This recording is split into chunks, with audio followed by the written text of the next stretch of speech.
نحمده ونصلي على رسوله الكريم أما بعد فأعوذ بالله من الشيطان الرجيم بسم الله الرحمن الرحيم اقرأ باسم ربك الذي خلق آمنت بالله صدق الله العظيم وبلغنا رسوله النبي الأمين المتين المختار الكريم ونحن ولا ذلك لمن الشاهدين والشاكرين والحمد لله رب العالمين إن الله وملائكته يصلون على النبي يا أيها الذين آمنوا صلوا عليه وسلموا تسليما اللهم صل على سيدنا محمد وعلى آل سيدنا مولانا محمد وصحبه وسلم نبی اور علی نبی کی بارگاہ میں محبت کے درست پڑھے اللہم صل علی سیدنا محمد وعلى آل سيدنا محمد وسلم صلاۃ دائما ابدا صلی اللہ علی سیدنا نہیں تیرا نشیمن قصر سلطانی کے گنبد پر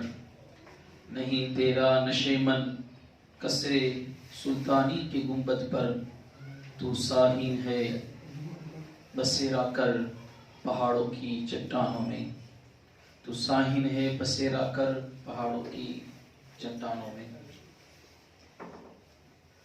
آپ تمام حضرات ہماری دعوت نے قبول کری અને આ મહેફિલની અંદર મીટિંગની અંદર આવ્યા અલ્લાહ તબારક વ તઆલા આપ તમામને જઝાએ ખૈર અતા ફરમાવે હવે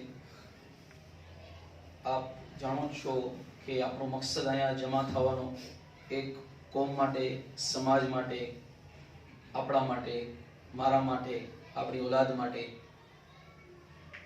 બધું મળીને વાત કરી એ પણ કહી શકાય કે આ આપણે આપણા માટે ભેગા થયા છીએ અથવા આપણા આકા સલ્લલ્લાહુ તઆલા અલૈહિ વસલ્લમની ઉમ્મત માટે ભેગા થયા છે હું એમ વાત કરું કે મારા ઘરની મારા સમાજની તરક્કી માટે ભેગો થયો છું આવ્યો છું તો પણ કહી શકાય અથવા હું એમ કહું મારા પડોશી એની તરક્કી માટે આવ્યો છું તો પણ કહી શકાય કારણ કે જ્યારે કોઈ પણ કામ કોઈ પણ કરવામાં આવે છે ખાસ કરીને જ્યારે કોમે મુસ્લિમમાંથી કોઈ બંદો કાંઈ પણ કામ કરે છે તો એવું નથી ઈચ્છતો કે તેનો ફાયદો ખાલી પોતાને મળે એટલા માટે કહી રહ્યો છું કે આ આકા સલ્લલ્લાહુ તઆલા અલૈહિ વસલ્લમનો ખુસૂસી ફૈઝાન છે કે આ ઉમ્મતમાં પેદા થવા વાળા વ્યક્તિ ક્યાંક ને ક્યાંક પોતે સમાજ વિશે વિચારે છે એ વાત અલગ છે કે કોઈ પોતાના વિચારને રજૂ કરી શકે છે અથવા કોઈ પોતાના વિચારને રજૂ નથી કરી શકતો તો એક એવા પ્લેટફોર્મની એક એવા સમૂહની આપણે જરૂરત છે કે જે એક એવો સમૂહ હોય કે એવો પ્લેટફોર્મ હોય કે એવી જગ્યા હોય કે જે જગ્યાએથી બધા પોતપોતાની વાતને રજૂ કરી શકે તો બધા કારણોને અનુલક્ષીને બધા મુદ્દાઓને ધ્યાનમાં રાખીને એક વિચાર આવેલો કે જે આની પહેલા મેં એક નાનો એવો 8-9 મિનિટનો વિડીયો બનાવીને અને સોશિયલ મીડિયામાં અપલોડ કરેલો જે બધા વ્યક્તિ જોઈ લીધો પેલા બાવા સાહેબ આગે ચલે अब आपने हमारे पास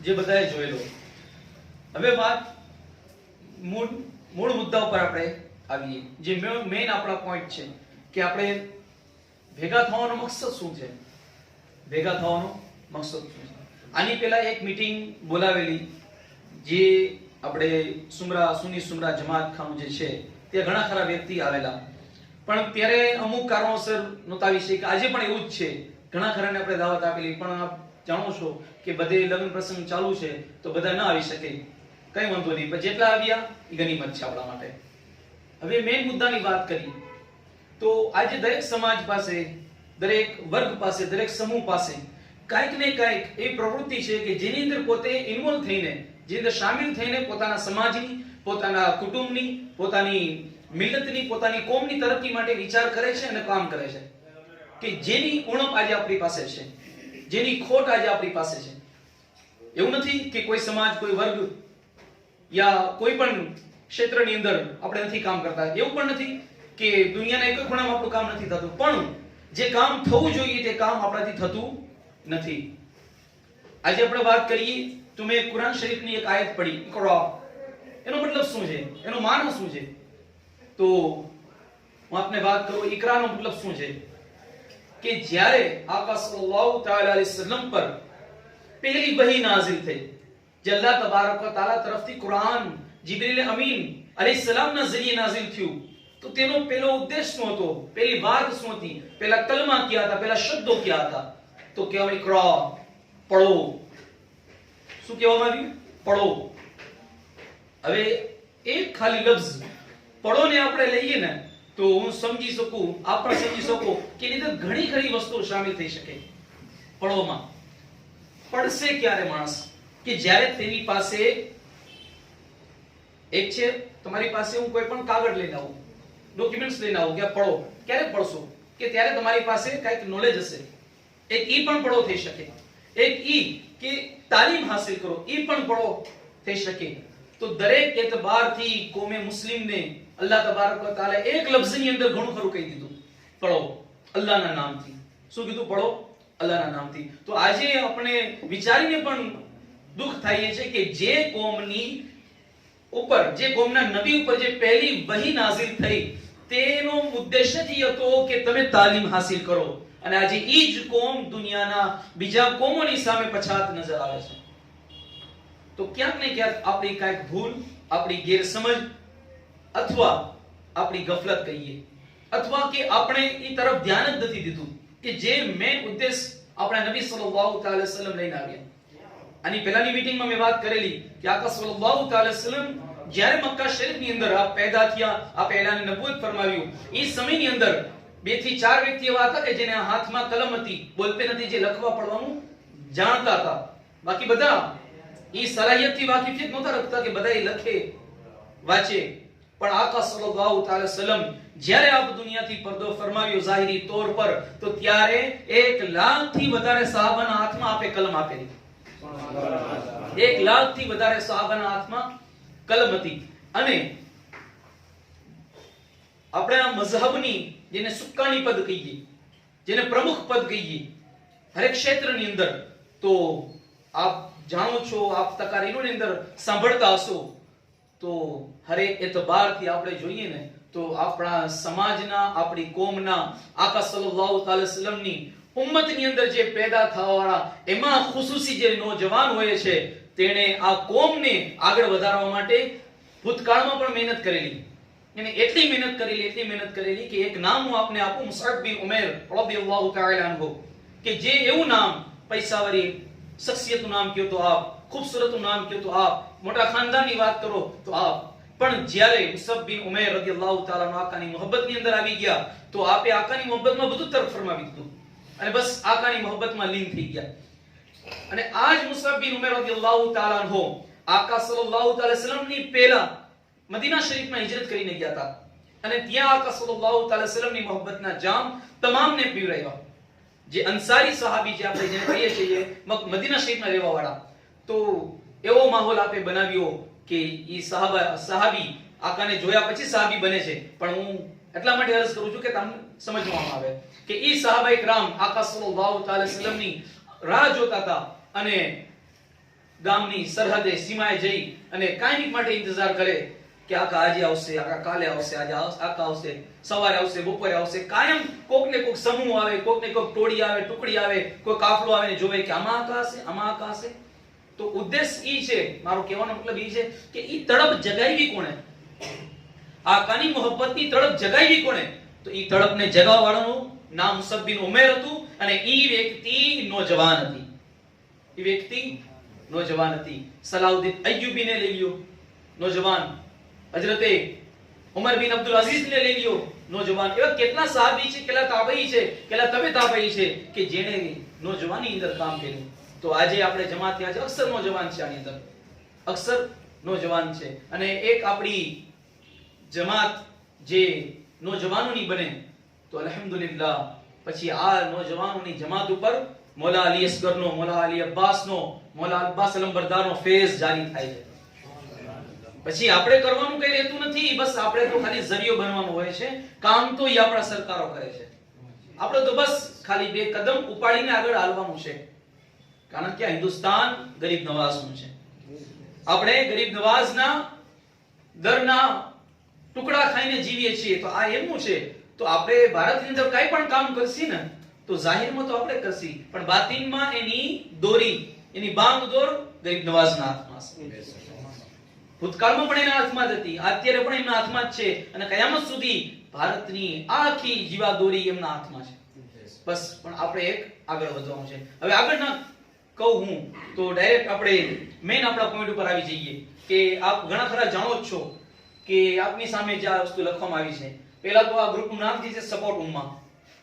તો એક નામ જ પોતાની વાતને ઉજાગર કરી કે સપોર્ટનો મતલબ સાથ, સહકાર, દરેક એતબારથી. હવે એમાં કોઈ કેદ નથી કે શેનો સપોર્ટ, કોઈ કેદ નથી કે એનો સપોર્ટ ઈ વાતનો કે જે આપણા ભાઈને કઈ જરૂરત છે એ આપણે પૂરી કરી શકીએ છીએ, આપણો સપોર્ટ. ઇન શોર્ટ ઈ આપણો સપોર્ટ. હવે આપ જોઈ રહ્યા છો કે તાલીમે ઇલ્મે દીન, તાલીમે ઇલ્મે દીન ઈ આપણો સૌથી પહેલો પોઈન્ટ રહેશે, તાલીમે ઇલ્મે દીન. કારણ કે જે મઝહબની અંદર દીન નથી, જે મઝહબની અંદર દીનની તાલીમ નથી, જે કોમની અંદર, જે સમાજની અંદર દીનની તાલીમ, મઝહબની તાલીમ નથી, તો તે મઝહબ નથી. કેમ કે અલ્લાહ તબારક વ તઆલા કુરાનમાં કીધું ઇન્ન દીન ઇન્દલ્લાહિલ ઇસ્લામ, કે અલ્લાહની નજીક દીન ખાલી ઇસ્લામ જ છે, દીન ખાલી ઇસ્લામ જ છે. હવે ઈ આપણે તફસીલમાં ના જવાથી એટલું કે ઇલ્મે દીન, તો પહેલો આપણો જે ટાર્ગેટ છે શું છે? ઇલ્મે દીનનો. એનાથી આપ જાણો છો શું શું ફાયદા છે અને ન હાસિલ કરવાના શું શું નુકસાન છે, ઈ પણ આપ જાણો છો. તો આપને ખબર હોય કે ના ખબર હોય, આપને કહી દઉં કે ઓલરેડી આપણી પાસે એક મદરસો ચાલુ છે અલ્હમ્દુલિલ્લાહ, આ જ બેનરના હેઠળ. હવે મદરસો ચાલુ કર્યો ત્યારે થઈ શકતું હતું તો અમે બે ચાર જણા મહેનત કરતા હતા, તો જરૂર નહોતી કે બધાને ભેગા કરીને હેરાન કરવાની, તો ત્યારે જમા નહોતા કરી. મદરસો ચાલુ થઈ ગયો અલ્હમ્દુલિલ્લાહ, ઘણાનો સપોર્ટ છે, ઘણા કરે છે, ઘણાને ખબર પણ છે, ઘણા પડવા પણ આમાંથી આવે છે. તો તે મદરસો સવારે 8 વાગ્યાથી 9:30, 9:30 થી 11, બપોરે 2:30 થી 4, 4 થી 5:30 અને રાત્રે ઈશાની નમાઝ પછી ટોટલ 1 2 3 4 ને 5 થી 6 પારીની અંદર આપણો મદ્રાસો ચાલુ છે અલ્હમ્દુલિલ્લાહ. હવે ઈ મદ્રાસો તો ચાલુ જ છે, બસ હવે આના બેનરના હેઠળ એને આપણે આગળ વધારવાનું છે. બીજી વસ્તુ જે આ એક પેલો પોઈન્ટ ચાલુ છે, હવે શિક્ષણ, એજ્યુકેશન જેને આપણે કહીએ, તેની અંદર આપણે આગળ વધવાની જરૂર છે. કારણ કે આજે આપણી પાસે એ કોઈ એવી વસ્તુ નથી કે જેના જરીએ, જેના થકી આપણે આપણા ઓલાદને, આપણા દીકરા દીકરીઓને આપણે સારું શિક્ષણ આપી શકીએ, સારું શિક્ષણ આપી શકીએ. તે આપણી પાસે કઈ છે જ નહીં. આપણે હર એક એતબારથી બીજાના મોહતાજ છીએ. એક ટ્યુશન ક્લાસ તો આપણે ઘેર પાસે જઈએ, એક પ્લે હાઉસ તો આપણે ઘેર પાસે જઈએ. આપ જાણો છો, કોઈ ખોલીને કહેવાની વસ્તુ જરૂર નથી કે આપણા છોકરા આપણાથી ત્યાં જાય છે તો શું શીખે છે, અને જ્યારે પલટી જ્યારે આવે છે તો ગતિને કેવો માહોલ બને છે. પણ આ માહોલને જો આપણે તબદીલ કરવું હોય, આપણે ઈ શું બોલે છે આપ જાણો છો, પણ હું ઈ કહેવા માંગુ છું, આપણે એને શું બોલાવવું છે, તો આપણે એને ઈ બોલાવવું છે કે ઘરમાં આવે, સ્કૂલમાં ભણતો છોકરો જ્યારે ઘરમાં આવે ને તો એને ઈ ખબર પડે કે પહેલા અસ્સલામુ અલૈકુમ વરહમતુલ્લાહિ વબરકાતુહુ કહેવું પડે. આ આપણો મકસદ છે. તાલીમે ઇલ્મે દીન, જે ઇલ્મે દીન હાસિલ કરે છે ઈ છોકરો તો સલામ કરશે જ, ઈ તો બેઠા બેઠા પાણી પીશે જ, ઈ તો મા બાપનો અદબ કરશે જ, ઈ તો મોટાઓનો અદબ રાખશે જ, પણ ઈ નહીં, ખાલી જે શિક્ષણ હાસિલ કરે ઈ છોકરો પણ એવો તહેઝીબ વાળો બને, ઈ પણ એટલો અદબ વાળો બને. તો એના માટે જરૂરી છે કે આખું સેટઅપ આપણું હોવું જોઈએ, આખો નિઝામ આપણો હોવો જોઈએ, આપણા અંડરમાં હોવું જોઈએ કે આપણે છોકરાને શું શીખડાવવું, આજે એને શું તાલીમ આપવી. આપ જાણી શકો છો કે એને શું શું આગળ કરવું પડે. મારા કરતા ઘણા ખરા એવા વ્યક્તિ છો કે જે આ લાઈનની અંદર બહુ આગળ વધી ગયેલા છો. અબ્દુલ રહીમભાઈ છે, માસ્ટર હનીફભાઈ છે, એવા ઘણા ખરા છે કે જે જાણે છે, સાજિદભાઈ છે કે જે ઇલ્મ હાસિલ કરેલા છે, નોલેજ હાસિલ કરેલા છે અને એના ઉપર અત્યારે કામ પણ કરે છે. પણ હવે ઈ જ સેટઅપ ઉપર આપણે આપણી આવનારી પેઢીને તેના ઉપર રાખવાની છે. કારણ કે આપણે દરેક વસ્તુ જોઈ, આ જ ઇલાકાની અંદર આપણે જ્ઞાતિવાદ, કોમવાદ, દરેક વસ્તુ જોઈ. આપણે આ જ ઇલાકાની અંદર ભૂકંપ જોયું, બધું જોયું. છેલ્લે બાકી હતું આપણે કોરોના પણ જોઈ લીધું બધાએ, અને બધાએ જોઈ લીધું કે આપણી શું હેસિયત છે દુનિયાવાળાના સામે. આપણી શું હેસિયત છે અને આપણે લોકો શું નજરે જોઈ રહ્યા છે એ જાણો છો, બધા જાણે છે, દરેક જંગલેશ્વરમાં રહેવાનો દરેક વ્યક્તિ જાણે છે. પણ આપણું જે થવાનું હતું થઈ ગયું. અત્યારે જે આપણી જિંદગી છે, અત્યારે આપણી લાઈફ છે, હાલો જેમ તેમ કરીને ગાડી લેસી, પણ ભવિષ્ય ખતરામાં છે. આપણું ભવિષ્ય ઉજ્જવળ દેખાતું નથી. આ જ પોઝિશનની અંદર આપણે રહી ગયા તો સમજી શકાય કે આપણું ભવિષ્ય ધૂંધળું જ છે. અને ઘોર અંધારું કહીએ તો પણ કંઈ ગલત નથી. ધૂંધળું નહીં, ઘોર અંધારું કહીએ તો પણ ગલત નથી. તો હવે શું કરવું? તો આપણે માની અથવા ન માની આ વસ્તુ પર આપણે ફોકસ દેવો જોઈએ. શિક્ષણ, તો એ શિક્ષણ એવું નહીં કે આપણે ખાલી સ્કૂલે મોકલા અથવા સપોર્ટ ઉમાના બેનર સ્કૂલ ચાલુ થઈ, ટ્યુશન ક્લાસ ચાલુ થયા, પ્લે હાઉસ ચાલુ થયા, ખાલી ચાલુ થઈ ગયા, નહીં. જે અલીફ બા તા ની સાથે ક ખ ગ ની તાલીમ આપવામાં આવે, ક ખ ગ ની સાથે એબીસીડી ની તાલીમ આપવામાં આવે, ઈ આપણો મકસદ છે. કારણ કે દીન અને દુનિયાને સાથે લઈને આપણે ચાલીએ તો ઇન્શાઅલ્લાહ તાલા બંને તરફથી ફાયદો છે. પછી છે બિઝનેસ ડેવલપમેન્ટ, સ્કિલ ડેવલપમેન્ટ. આ બિઝનેસ ડેવલપમેન્ટ જે છે તેની અંદર આપણા સમાજના એવા છોકરાઓ જે તફસીલથી તમને તો ના બતાવી શકું અત્યારે, કારણ કે વખત નથી એટલો, 11 વાગે પડે પૂરું પણ કરવાનું છે, 11:30 આસપાસ. તો એવા છોકરાઓ કે જેની પાસે કોઈ એવો સ્કોપ નથી કે તે આગળ વધી શકે.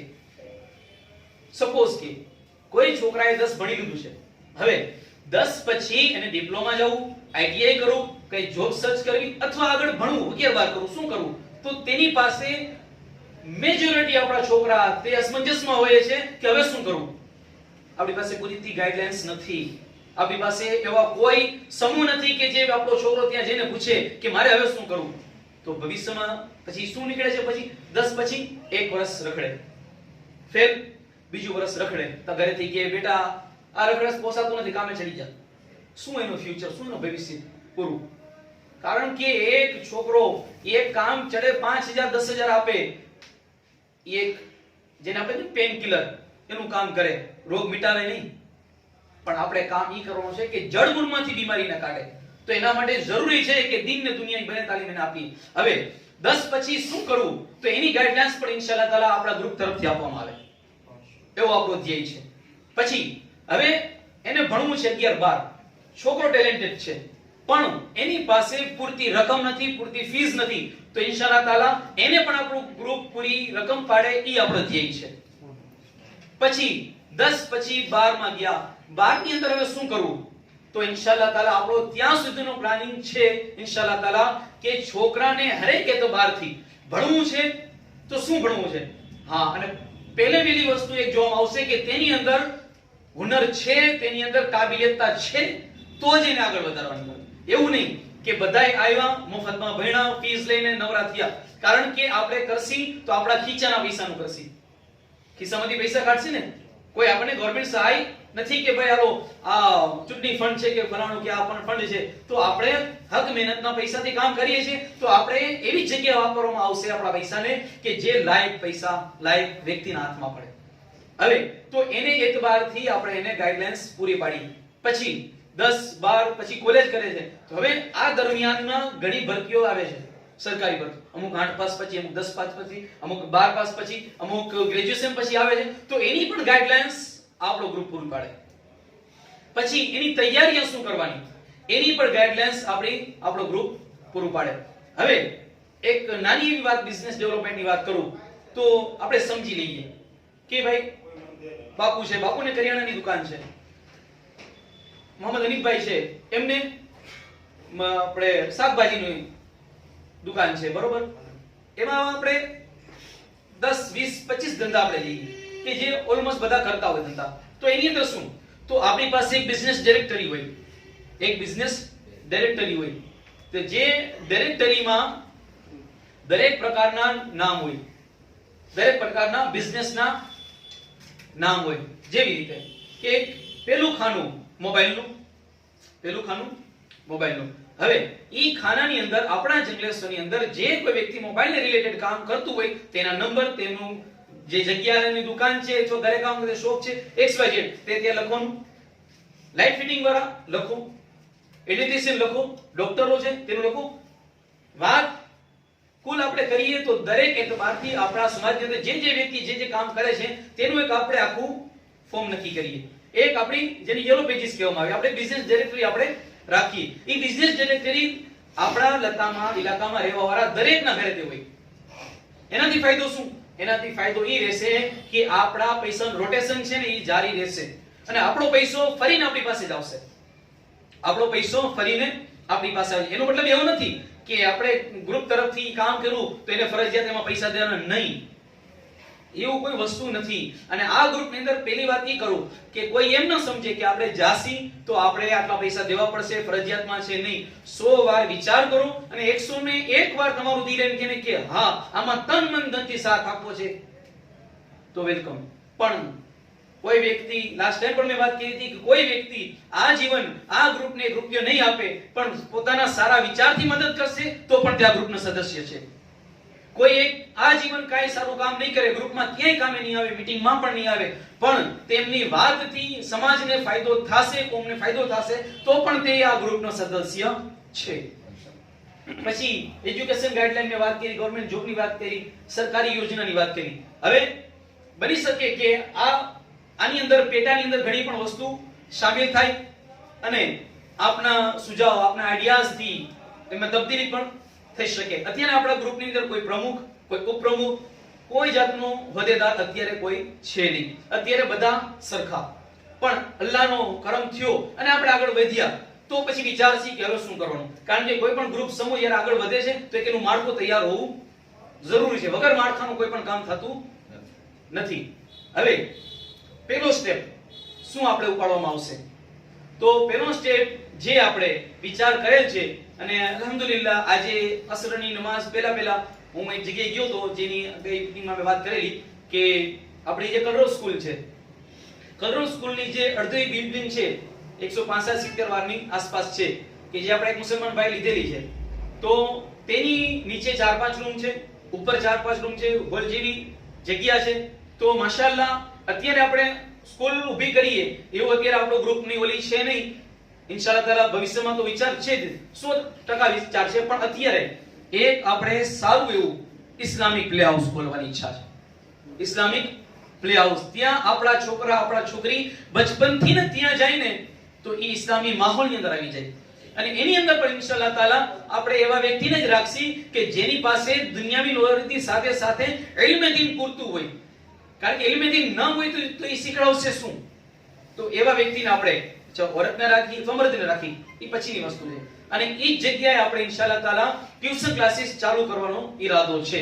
આ નજીકના ભવિષ્યમાં કામ કરવાના જે પોઈન્ટ મેં આપની સમક્ષ રાખ્યા. હવે ઇન્શાઅલ્લાહ તાલા આમાં આપણું ગ્રુપ આગળ વધતું ગયું અને એમાં આપણે ડેવલપમેન્ટ આપણું વધતું ગયું તો પછી આપના સુઝાવ જે આ સાહેબ છે કે ઘણા ખરા એવા વ્યક્તિ જનીફભાઈ છે કે જે આ એજ્યુકેશનને રિલેટેડ કામ કરે છે તો આપણે એને પૂછશી. હવે ઇલ્મે દીનને મુતાલિક છે તો શેખ મોહસિન બાપુ સાહેબ કિબલા છે તે આપણી મદદ કરશે.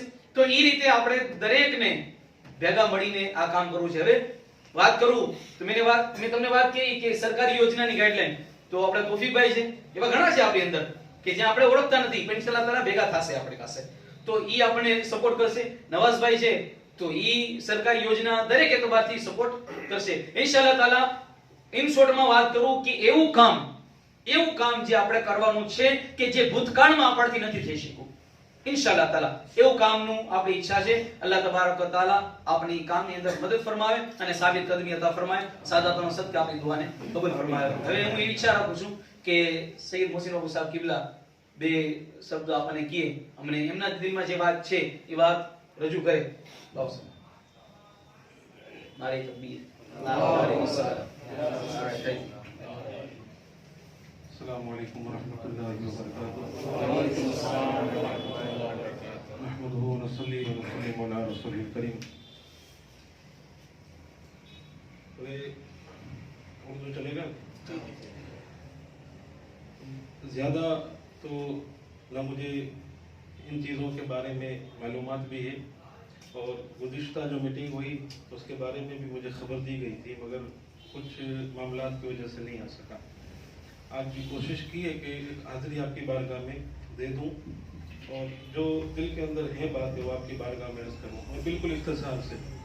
بس اس کا جو ٹائٹل جو دیا گیا سب سے پہلے یہ سپورٹ امہ کے نیچے جو الفاظ لکھے ہوئے ہیں ایک بنو نیک بنو, یہ سارے تو وہ کام ہیں جو ہمیں آگے جا کے کرنے ہیں, مگر ان کاموں کو کرنے کے لیے سب سے ضروری جو چیز ہے وہ یہ ہے ایک بنو نیک بنو. اور قرآن کو آپ اٹھا کر دیکھیں تو قرآن کے اندر کئی ساری آیتیں ہیں جہاں پر اللہ تعالیٰ نے ہمیں اس چیز کا حکم دیا ہے ایک بننے کا. اور اگر اس کے اوپر تفصیل بیان کی جائے تو کافی سارا وقت درکار ہے, مگر بالکل اس کا جو نچوڑ ما حاصل ہے وہ یہی ہے کہ ایک بن کر رہنے کا حکم ہمیں قرآن نے بھی دیا ہے. اور اس کے سوا ہم اللہ کے رسول صلی اللہ تعالیٰ علیہ وسلم کی زندگی دیکھیں تو آپ اندازہ فرمائیں مکہ کی زندگی ہماری نظروں کے سامنے ہے, کتنے تکلیف, کتنی مصیبت, وہ پریشانیاں. اور پھر جب مکہ چھوڑ کر اللہ کے رسول صلی اللہ تعالیٰ علیہ وسلم مدینہ منورہ تشریف لے کر گئے, اب جو عبادات کے معاملے تھے وہ حقوق جن کا تعلق اللہ رب العالمین سے ہے تو وہاں پر آپ صلی اللہ تعالیٰ علیہ وسلم نے مسجد کی تعمیر یہ سارے کام انجام دیے. مگر جہاں معاملات کی بات ہے تو وہاں پر انسانوں کے اندر اور مسلمانوں کے لیے اللہ کے رسول صلی اللہ تعالیٰ علیہ وسلم نے جو پہلا کام کیا وہ بھائی چارہ. ایک مکہ کے انسان کو مدینہ کے انسان کا بھائی بنایا. یہ ہمارے نبی کی سیرت ہے. اور حقیقت یہی ہے کہ ہم نے اللہ کے رسول صلی اللہ تعالیٰ علیہ وسلم کی زندگی کو ابھی تک کما حق کو جو سمجھنا تھا وہ نہیں سمجھا. اور پھر ساتھ میں آپ ان صحابہ اکرام کی زندگی دیکھیں تو انہوں نے مارکیٹ میں جا کر اپنا کام کیا. پھر مدینہ منورہ کے اندر اللہ کے رسول صلی اللہ تعالیٰ علیہ وسلم نے جب ان کا بھائی چارہ کروا دیا صحابہ کا, اب انہوں نے مارکیٹ کے اندر بھی اپنے قدم جمائے. مکہ مکرمہ میں اپنا سب کچھ چھوڑ کر آنے والے عبد الرحمن بن عوف مدینہ کے اندر اتنے بڑے مالدار بن کر نظر آئے. کئی سارے ایسے صحابی ہیں جو اپنا سب کچھ چھوڑ کر آئے تھے, مگر جب مدینہ منورہ آئے دوسرے مسلمانوں کا سپورٹ ملا تو پھر وہ مالی طور پر بھی بڑے مضبوط ہوئے. اور پھر یہ مضبوط ہوئے تو پھر پوری امت مضبوط ہوئی. اور پھر علم دین کا معاملہ, اب یہاں پر ایک بات عرض کروں, یہ سنی ہوئی بات ہے اور بڑی مشہور ہے. جنگ بدر کے موقع پر جو قیدی قید ہوئے تھے کفار, اس وقت سب نے اپنے اپنے مشورے دیے تھے. سیدنا صدیق اکبر نے بھی مشورہ دیا تھا کہ ایک کافر 10 بچوں کو پڑھائے, مسلمان کے 10 بچوں کو پڑھائے. اب یہاں پر میں سوال یہ کروں آپ سے, کیا وہ اسلام پڑھا رہا تھا اس کو؟ کافر کیا کسی مسلمان کو اسلام پڑھا سکتا ہے؟ نہیں. تو وہاں پر تعلیم اس کو کس چیز کی دی؟ ظاہر سی بات ہے کسی نہ کسی لینگویج کو اس کو سکھایا ہوگا, یا کوئی دنیاوی کوئی وشے ہوگا, کوئی فن ہوگا جس کی تعلیم اس کافر نے مسلمان کے بچوں کو دی ہوگی. تو آپ اندازہ فرمائیں کہ اللہ کے رسول صلی اللہ تعالی علیہ وسلم کی جو سیرت ہے اس کے اندر بھی یہ ساری چیزیں ہمیں ملتی ہیں. مگر کبھی بھی ہم نے اس کو سوچا نہیں, کبھی بھی ہم نے اس کے اوپر غور نہیں کیا, بس اس کو یوں ہی سنا اور فضیلت کے طور پر سن کر ہم نکل گئے. اور سارے معاملات باقی کے جو ہے ہمیں معلوم ہے, اور ان میں سے ہر ایک چیز جو ہے اس کے اوپر توجہ دینے کی ضرورت ہے, اور بالخصوص بزنس اور اس کے ساتھ ساتھ ایجوکیشن. اور ایک بات عرض کروں, ابھی کی دنیا کو مجھ سے زیادہ آپ لوگ جانتے ہو, ابھی کی جو دنیا ہے آہستہ آہستہ ڈیجیٹل ہو رہی ہے. آپ اندازہ فرمائے جو کارخانے کے اندر کام کرنے والے لوگ تھے آج سے 5-10 سال پہلے, ان کا حال آج یہ ہے کہ انہیں کوئی کام نہیں مل رہا. اگر یہی حال مسلمانوں کا رہا اور آج سے 10 سال کے بعد اگر مسلمان نے ترقی نہ کی اور دنیا کے ساتھ ہاتھ ملا کر اور کندھے سے کندھا ملا کر کھڑا نہ رہا, تو پھر اوقات اس کی کیا ہوگی؟ آج جو کچھ بھی ہے اس کے ذمہ دار ہم ہیں. ہم نے کبھی بھی نہ اپنی دنیا کو سنوارا نہ اپنی آخرت کو سنوارا. اور دنیا اور آخرت کے بارے میں ایک بات عرض کر دوں, ایک بڑی مشہور دعا ہے, ربنا آتنا فی الدنیا حسنۃ وفی الآخرۃ حسنۃ وقنا عذاب النار. قرآن کی آیت بھی ہے اور یہ دعا بھی ہے. آپ اندازہ فرمائیں کہ اس آیت کے اندر جو دعا کرنے کا طریقہ سکھایا گیا, اس میں طریقہ یہی سکھایا گیا کہ اللہ رب العالمین سے اچھی دنیا بھی مانگو اور اچھی آخرت بھی مانگو. اور ہماری سوچ یہ کہ آخرت یہ اصل دنیا ہے، آخرت کی زندگی اصل زندگی ہے۔ اب آپ اس کو ایک تھوڑی سی بات عرض کروں، ایک حدیث پاک ہے کہ آخرت کی منزلوں میں سب سے پہلی منزل قبر ہے۔ اگر انسان وہاں پر کامیاب ہو گیا تو باقی کی منزلیں آسان ہیں۔ یہ بھی مشہور بات ہم نے سنی ہے، قبر کو سنوارنے کا جو ٹائم دیا گیا وہ کہاں پر دیا گیا؟ تو قبر کو سنوارنے کے لیے ہمیں دنیا دی گئی۔ اگر اپنی قبر کو سنوارنا چاہتے ہو تو دنیا میں سنوار کے جاؤ۔ اور پھر آپ طریقے بھی اسلام کے دیکھیں، ماشاءاللہ، نہر کھدوا دی، کنواں کھدوا دیا، یعنی لوگوں کو فائدہ پہنچایا، قبر سنورے گی۔ یہ کام تو ہمیں دنیا میں ہی کرنا ہے۔ تو پھر آپ صرف ان چیزوں کی طرف، نماز، روزہ، حج ضروری ہے، مگر صرف ان چیزوں سے نہ کامل مسلمان پہلے بنے ہیں اور نہ بعد میں بن سکتے ہیں۔ یہ تو وہ معاملات ہیں جو اللہ رب العالمین کے ساتھ تعلقات ہیں ان کا۔ اس کے ساتھ ساتھ ہمیں دنیا میں بھی سربلندیاں حاصل کرنی ہے، اور دنیا کے اندر سربلندی حاصل کرنے کے لیے یہ ساری چیزیں ہمارے پاس ہونی چاہیے۔ اب اس کو آخری لفظوں میں یوں کہہ دوں، ایک عام انسان، دنیا دار، اگر اس کے پاس تعلیم ہو تو پھر وہ اس کا استعمال اپنے دل، اپنے دماغ اور اپنی مرضی کے مطابق کرے گا، مگر ایک سچا عاشق رسول، سچا مسلمان، مصطفیٰ کا غلام، اگر اس کے پاس تعلیم ہو تو پھر وہاں پر وہ اپنی مرضی نہیں، مصطفیٰ کی مرضی سے اس کو پھیلائے گا۔ اور یہی حال تھا اگلے مسلمانوں کا، کہ ان کے پاس اگر تعلیم تھی، ان کے پاس اگر علم تھا، ان کے پاس اگر مال تھا، ان کے پاس اگر ایجوکیشن تھا، انہوں نے ان چیزوں کا استعمال اللہ کے رسول صلی اللہ تعالی علیہ وسلم کی مرضی سے اس کا استعمال کیا اور لوگوں کو اس کا فائدہ پہنچایا۔ تو پھر حال یہ ہوا کہ وہ بھی سرخ رو بن کر دنیا والوں کے سامنے نظر آئے۔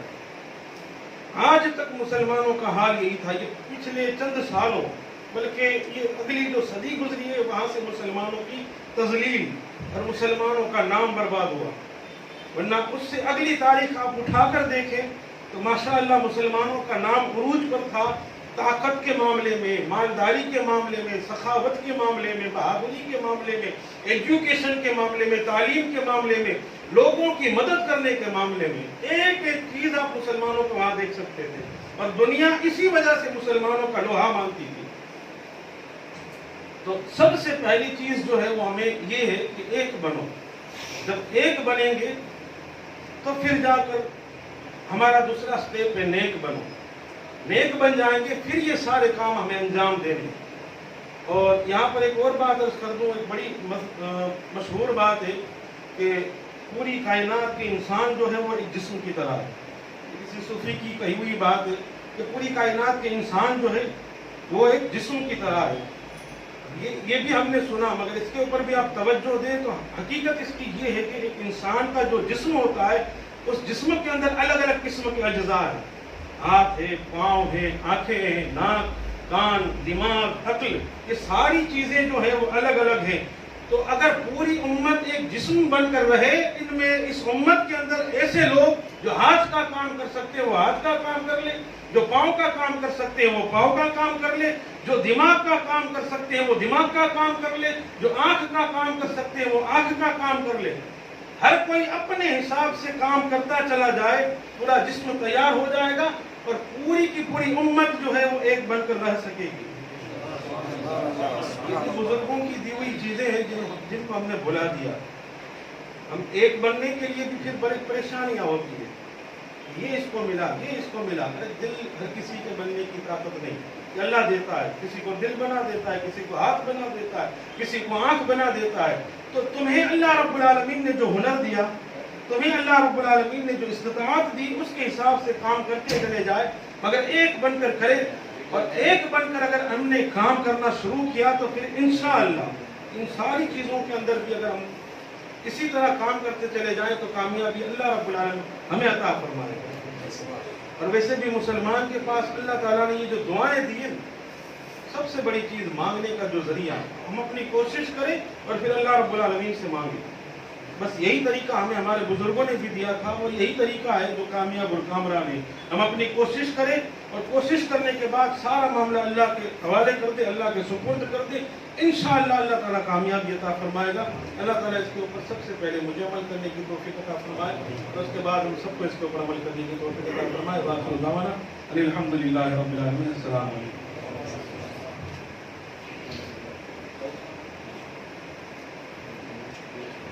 અસ્સલામુ અલૈકુમ વરહમતુલ્લાહિ વબરકાતુહ. તો ખુશીની વાત છે કે સપોર્ટ વુમનના કોન્સેપ્ટ હેઠળ આપણે જે બીજી વખત જમા થયા છીએ. બેશક હું તમને કહી શકું કે જે આ 7 પાયા છે એની પહેલાં લખેલું છે એક બનો નેક બનો. આ 7 જે પિલર લખેલા છે એનો પાયો એક બનો નેક બનો છે. બેશક હવે જે રીતે નવાજ બાબુએ બધી આપણી ઇન્ફોર્મેશન પૂરી પાડી અને જે વિશેષ માહિતી આપી, તાલીમ, ઇલ્મે દીન, શિક્ષણ, skill development, business development, education guideline, government job guideline, સરકારી યોજના ગાઈડલાઇન, તો એના અંતર્ગત હું કહીશ કે અબ્દુલ રહીમભાઈ માસ્ટર કે જે અહીં આવીને પ્રકાશ પાડે પોતાના શબ્દોથી.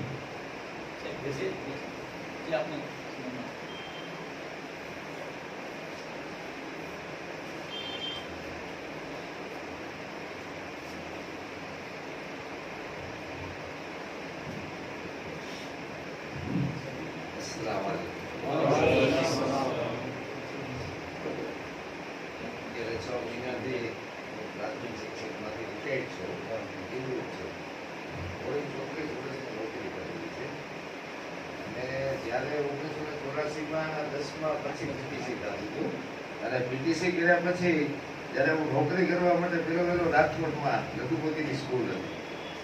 ફક્ત 250 રૂપિયા જ મને પગાર આપતા હતા અને અહીંથી મારું વતન બાટલા છે. બાટલાથી ભુજ, કચ્છ ભુજ છે 350 કિલોમીટર દૂર થાય અને માસિક એક મહિનાનો પગાર છે એ 325 રૂપિયા. 325 રૂપિયાના પગારમાં હું 350 કિલોમીટર દૂર નોકરી કરવા માટે ગયો અને 3.5 વર્ષની અમે નોકરી કરી. 2 વર્ષ એ ફિક્સ ના હતા મારા અને છેલ્લા 9 મહિના હતા ત્યારે ક્લાર્કનો ગ્રેડ આપતા હતા 290 રૂપિયા, 1050 રૂપિયા મારો પગાર હતો અને ત્યારે રાજકોટથી ભુજની ટિકિટ છે 45 રૂપિયા જ હતી. અત્યારે એને 3 ગણા ટિકિટના કદાચ હશે. પણ એ 3.5 વર્ષ થયા પછી રાજીનામું આપી અને નવેસરથી રાજકોટ જિલ્લાની અંદર 2 વખત ઓર્ડર મળવાથી અને પૂરો પગાર પણ ત્યારે થઈ ગયો હતો. એના હિસાબે હું રાજીનામું આપી અને નવેસરથી રાજકોટ જિલ્લામાં લાગેલો અને 34 વર્ષથી નોકરી કરી છે અને હંમેશા ભણતર માટે કે કાંઈ પણ આપણે બનવું હોય, આગળ વધવું હોય તો એના માટે સંઘર્ષ કરવો હોય. સંઘર્ષ વગર કાંઈ થતું નથી. આપણે કહીએ આ નવાજ બાપુ અહીંયા પેશીમાં બની ગયા, નવાજ બાપુને ખબર હશે કેમ એ પેશીમાં બન્યા. એમ આજે ભાઈએ કીધું આમ એક બનો ને એક બનો. આજે યુનિટી છે એ બહુ મહત્વની વાત છે, બરોબર? કે આજે એક હશું આપણે તો આપણે આને પેલા મારા એક મિત્ર હતા અને રાજકોટની અંદર મુસ્લિમ કર્મચારીની એક ડિરેક્ટરી એક બુક બનાવવા માટેનું બીડું જોયું અને છાપાની અંદર એને આપેલું અને ત્યારે મુસ્લિમ કર્મચારીઓનું સ્નેહ મિલન રાખેલું આંબરપાલી વિસ્તાર અને ત્યારે ડીડીઓ સાહેબ છે, જિલ્લા વિકાસ અધિકારી ડાકોરી સાહેબ કરી એટલે રાજકોટમાં હતા અને એ સ્નેહ મિલનની અંદર હું રાત્રે 10 વાગે હતું છતાં પણ ત્યાં હું સ્નેહ મિલનની અંદર મેં હાજરી આપી કે જેથી કરી અને દરેક ડિપાર્ટમેન્ટની અંદર આપણા મુસ્લિમ કર્મચારીઓ નોકરી કરતા હોય તો આપણને ખ્યાલ આવે કે ભાઈ રેલવેમાં કોણ છે, સરકારી દવાખાનામાં કોણ છે, આ વિભાગમાં કોણ છે. અમે જોઈએ છીએ ઓફિસની અંદર અમે જઈએ એટલે 100 માંથી 2, 100 કર્મચારી હોય એમાં 2 આપણને ખાલી મુસ્લિમ જોવા મળે અને એમાં 2 માંથી એક જ કામ કરે એવો હોય, એક તો કામ કરે એવો ન હોય. કારણ કે આ મારો જાત અનુભવ છે. 34 વર્ષની અંદર મેં અનુભવ કરેલો છે. એટલે મારું એ કહેવાનું છે કે આજે નવાજ બાપુનો ફોન આવ્યો અને મારે મીટિંગમાં આવવાનું થયું, સારી વાત છે. પણ કહેવાનો મતલબ એ છે કે તમે એક બનશો, નેક બનશો તો ભવિષ્યની અંદર આવનારી પેઢી છે એના માટે આપણે કંઈક કરી શકશું. અને હું મારા તરફથી કહું છું, હું નિવૃત્ત છું અને હું 15 દિવસ જ અહીંયા રહું છું. 15 દિવસ તો મારા વતનમાં હોઉં છું બાટલા, છતાં પણ મારાથી જેટલો સહયોગ અપાય એટલો હું સહયોગ આપવા માટે પ્રયત્ન કરીશ. ખુદા હાફિઝ.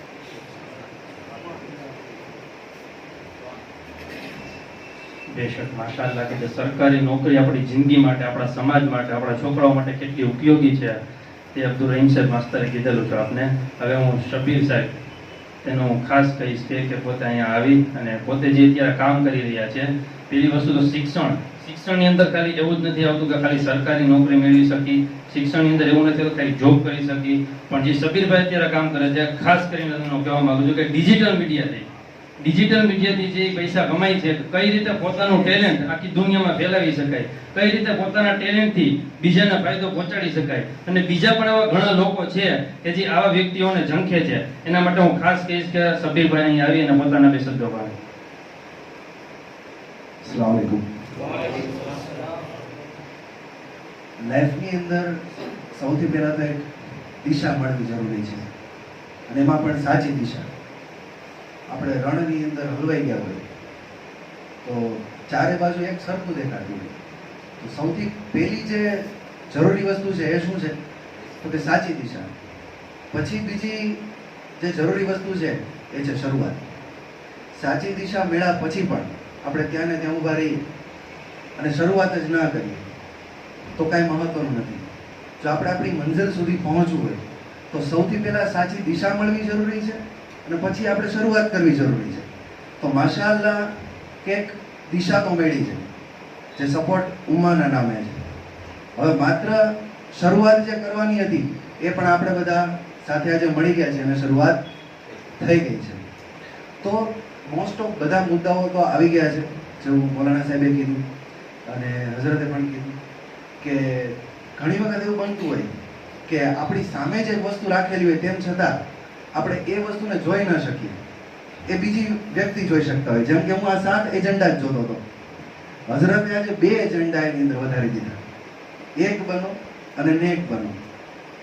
આપણે ખાલી વાંચવા માટે વાંચી લેતા હોય કે એક બનો નેક બનો, ઠીક, હાલો વર્ષોથી સાંભળી છે. તો હવે કહેવાનો મતલબ એ છે કે હું પોતે 11th સાયન્સ 11 સાયન્સની અંદર ભૌતિક વિજ્ઞાન ભણાવું છું, ફિઝિક્સ ભણાવું છું. કે જે ટૂંકમાં તમને એમ કહું ને કે ભાઈ જે ડૉક્ટર બનવું હોય તો અત્યારે નીટની એક એક્ઝામ આવે, એ એક્ઝામ ફરજિયાત દેવી પડે. તો અત્યારે હું એ એક્ઝામની તૈયારી કરાવું છું. તો સૌથી પહેલી પ્રોબ્લેમ અત્યારે એ છે કે મને ઘણા એવા વાલી મળે છે જે આપણા વાળા જે હોય છે, એમ કે હવે સાહેબ આપણા છોકરાઓને ક્યાં નોકરી રાખે છે. તો મૌલાના સાહેબે એક વખત જુમ્મામાં કીધું હતું કે કોઈ એવો ડોક્ટર હોય કે જે ડિગ્રી ઘરે લઈને બેઠો હોય, મારી પાસે લઈ આવો, નવરો બેઠો હોય તો આપણે ધંધે લગાડી દઈએ એને. તો સૌથી પહેલી વસ્તુ જરૂરી છે ટેલેન્ટ. જો આપણામાં ટેલેન્ટ હોય તો હું નથી માનતો કે કોઈ વ્યક્તિ નવરો બેસે. એની માટે જરૂરી શું છે? તો કે તમે કામ કોઈ પણ કરો છો, તમે ભલે ખાલી મશીન ધોવાનું કામ કરો છો, બરાબર, પણ જો તમે એની અંદર એવું જી જાન રેડી દો કે હું જે મશીન ધોઉં ને એવું કોઈ ન ધોઈ શકે, તો પછી કદાચ બીજી કોમવાળા વ્યક્તિ હશે ને એની તમારી જરૂર પડશે. અને એનું સૌથી મોટું ઉદાહરણ છે આપણે અબ્દુલ કલામ. તમે વિચાર કરો કે અત્યારે ગાંધી બાપુને આ લોકો નથી મૂક્યા, પૈસા નથી. એને ઇતિહાસની અંદર પણ ચેડા કરી અને એને અત્યારે ખરાબ ચિતરી દીધા છે, પણ અબ્દુલ કલામને નથી ચિતરી શકતા. શું કામ? એનું ટેલેન્ટ.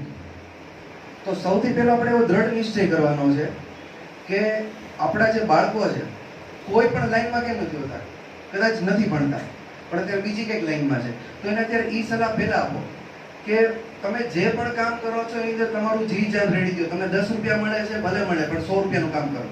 100 રૂપિયા મળે છે 1000 રૂપિયાનું કામ કરો. સામેવાળો કોઈ પણ કોમનો છે, તમે એની માટે ઈમાનદારી દાખવો તો એનો છે ને ધીરે ધીરે આપને ફાયદો થશે. અને અત્યારે જે સૌથી વધારે જરૂરી વસ્તુ છે, ડિજિટલ યુગ થઈ ગયો છે ધીરે ધીરે. મેં એવું જોયું છે કે ઘણા લોકો બિચારા નથી ખબર પડતી હોતી ને તો એ બધા હેરાન થાય છે. જેમ કે હું અત્યારે તમને એક વાત કરું કે વચ્ચે જે લોકડાઉનનો પીરિયડ આવ્યો હતો, એમાં જે પ્રાઇવેટ શિક્ષકો હોય ને મારી વાતને સારી રીતના સમજી શકશે કે કેટલી તકલીફ એમને વેઠવી પડી હતી, બરાબર. મને ખુદને ખબર નહોતી પડતી. સારામાં સારો પગાર પ્રાઇવેટમાં હું લેતો હતો, તેમ છતાં મારે રેકડી કાઢવી પડી હતી, સાબુની ફેરી કરવી પડી હતી, આ બધી વસ્તુ કરવી પડી હતી. પણ નથી કહેતા કે માથે પડે ત્યારે આપણને ખબર પડે કે આપણે શું કરવું જોઈએ. પછી આ જે ડિજિટલાઇઝેશન છે એને મેં અપનાવ્યું, જાણ્યું કે ભાઈ મારી પાસે જે ટેલેન્ટ છે, હું જે છોકરાઓને ભણાવું છું, એ હું એવા કોઈ પ્લેટફોર્મ પર લઈ જાઉં કે જેથી કરીને હું ઘરે બેઠા કંઈક કામ કરું અને મને પૈસા મળે. તો પછી મને ખબર પડી કે એવી તો અઢળક કંપની છે કે જે ઘરે બેઠા જો તમારી પાસે ટેલેન્ટ હોય, તમે છોકરાઓને ભણાવી શકતા હો, તો તમે ઘરે બેઠા એને ભણાવી શકો છો અને એ ભણાવીને તમે રૂપિયા પણ કમાવી શકો છો. તો આમાં જરૂર શું છે ખાલી તો કે ટેલેન્ટની. એ લોકો તમારી ડિગ્રી નથી પૂછતા, પણ આ વસ્તુ મને ખુદને નથી ખબર. તો અત્યારે જરૂરી વસ્તુ એ છે કે સૌથી પહેલા તો આપણા ટેલેન્ટને આપણે ઓળખવું જોઈએ અને એની અંદર એટલું આગળ વધવું જોઈએ કે આપણી ગરજ બીજાને પડે. એટલે પછી કદાચ એ આપણો વિરોધી હોય ને તો એ વિચાર કરશે એક વખત કે ભાઈ આની આપણે કાલ જરૂર પડશે હો, આને આપણે નથી કંઈ કર્યું. તો એક મારી એ બાબત હતી. અને બીજી બાબત એ હતી કે ભાઈ ડિજિટલાઇઝેશન ખાસ અપનાવો. છોકરાઓને પણ છે ને ભણવા તો જાય જ છે, નો ડાઉટ, પણ અત્યારે મેં એક તારણ કાઢ્યું હતું કે 100 બાળકોમાંથી 5 છોકરાઓ ડૉક્ટર બને એવા છે. ખાલી 100 માંથી 5. દર વખતે જે રિઝલ્ટ આવે છે, રિઝલ્ટમાં ઘણી વખત જે જૂના વિદ્યાર્થીઓ એના ફોટા લગાડવા પડે છે.